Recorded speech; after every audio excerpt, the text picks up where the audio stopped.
Looks like our water's boiling. The pasta's gonna cook till al dente in about 6 minutes. We'll be eating in under 10. You see this box right here? You can go ahead and forget about that box. It served its purpose as a child, but we're adults here. We're not animal anymore. Today I'm gonna give you the master guide, the formula to customizing mac and cheese however you like. And I'm gonna do that by showing you how I make stovetop mac and cheese my way with 4 ingredients in under 10 minutes that will convince you that thick and creamy stovetop mac and cheese with no artificial preservatives, no artificial flavors, and no artificial dyes doesn't come from a box, it comes from you. So let's just jump right into it. Now, first off, the one caveat to my 10-minute claim is that the water to cook the pasta must already be boiling. And since we're gonna be using a double boiler technique, and this recipe is a formula, I'm gonna be showing you it for 1, and you can scale up to as many people as you want from there. So I'm gonna use a smaller pot for the water to cook the pasta in, and above it, I'm gonna use the 3-quart saucier to form my double boiler. The pasta cooks in the water below, and the cheese sauce gently cooks up top. With this size setup, you can cook about 2 servings. If you wanna scale the recipe up like it's designed to do, you could use a bigger pot, maybe a Dutch oven and something like a large saute pan, or you can even use a large frying pan. Regardless, have a little foresight to get the water boiling if you want to do it in 10 minutes. Now let's talk cheese. I'm gonna use a little bit of a cheese blend. I'm just gonna consider that 1 ingredient because you could use 1 cheese, you could use multiple cheeses. That's part of the customization. But my preferred cheese blend is a really good aged cheddar. This is a sweet red cheddar. I find it at Whole Foods, I find it at a few places, but it's not so aged that it becomes a hard cheese. It's still soft, it's meltable, but it does have an age to it. It has a little bit of those aged crystals in there and has a lot of flavor. And one thing the box doesn't have is flavor. And then we pair it with American cheese, which has the proper consistency that you want in a mac and cheese. It's that creaminess, the thick and creamy, not stringy. That to me is what is distinct about a stovetop mac. And a lot of you might scoff at American cheese, but let me explain. Now sure, American cheese is a processed ingredient, but it is made with real cheddar. The difference is to the cheddar, milk is added, and then another ingredient, sodium citrate. The YouTube channel Chef Steps recently made what I think to be a really amazing grilled cheese video. I'll leave a link down below. And they basically showed how to turn any cheese you want, a cheddar, a Gruyere, a Gouda, into an American style cheese by adding milk and sodium citrate to it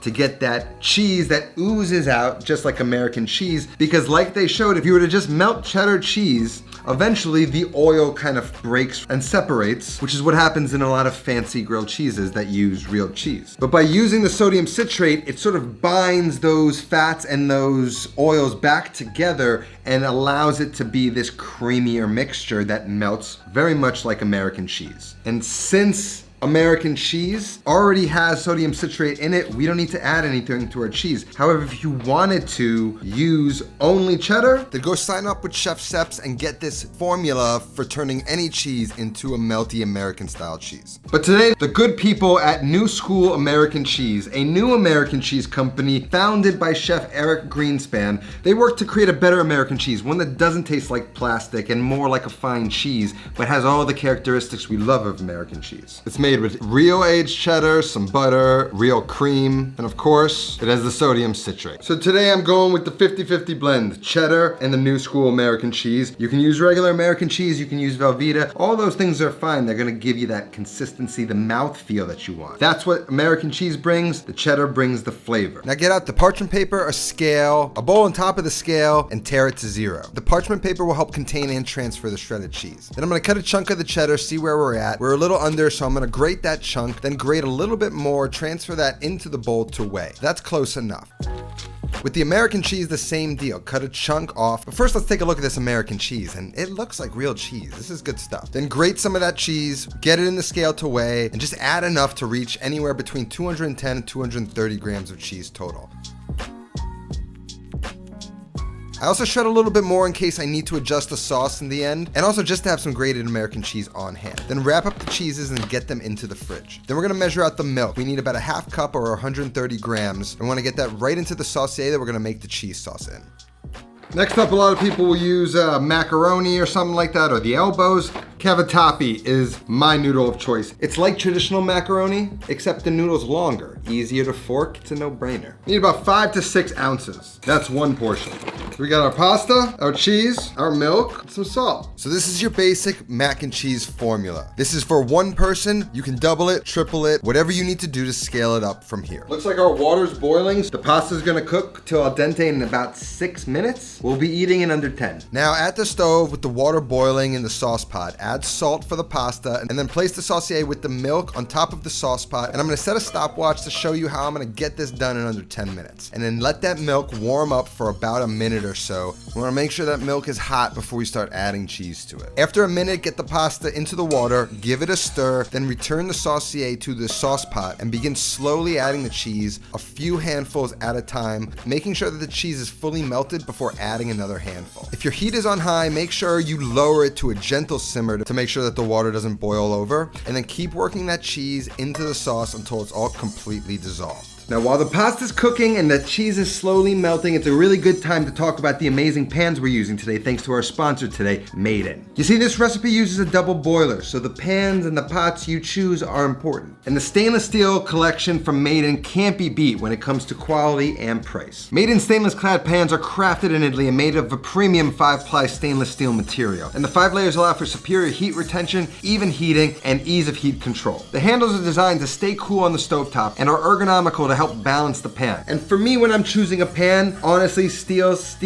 the handle's the most important. I want to make sure I have balance and the pan is secure in my hand, and Made In's handles are perfect. And the curvature of the walls are great for flipping, and the saucier in particular is great for pastas and for sauces to avoid spillage. It's simply my favorite pan I own. So if you're looking to get some stainless steel in your life, Made In is offering you guys 10% off your entire order when you use the link down in my description. So when you're done with this video, head on down to the link and get geared up. We're close to wrapping it up. So now we've added all the cheeses and the sauce is nice and thick and creamy, just as promised. Now, depending on what cheeses you use, some may have different moisture levels. So a few times during tested, I've needed to add just a little bit more cheese to get the right consistency and thickness. So if it feels thinner than this, add a bit more, but this looks just right. Season with some salt. Now I'm gonna taste the pasta, make sure it's al dente, and we can fish the pasta out with a strainer and add it to the cheese sauce. If it's the right consistency and thickness, try to drain as much of the pasta water out as possible, or alternatively, if the sauce is too thick, use a little bit of pasta water to thin it out. Then mix the sauce all together until that sauce coats each noodle of the pasta. Then turn the heat off, taste the pasta, adjust the seasoning one last time, and we're just about at 9 minutes and we're ready to serve. Get it into a bowl and make sure that bowl isn't cold, or else that sauce is gonna seize up fast when you plate it. And then get the mac and cheese into the bowl, and the result you have is a thick and creamy mac and cheese as promised, with everything you love and want from that old nostalgic box we all grew up on. But this time we have real flavor, and it's done in just about the same time. There is no reason for you to ever go back. Creaminess gives you the mouthfeel, that cheddar gives you the flavor that's addicting, that aged, addicting flavor of cheese. You just can't stop eating it. Recipe is gonna be down in the description.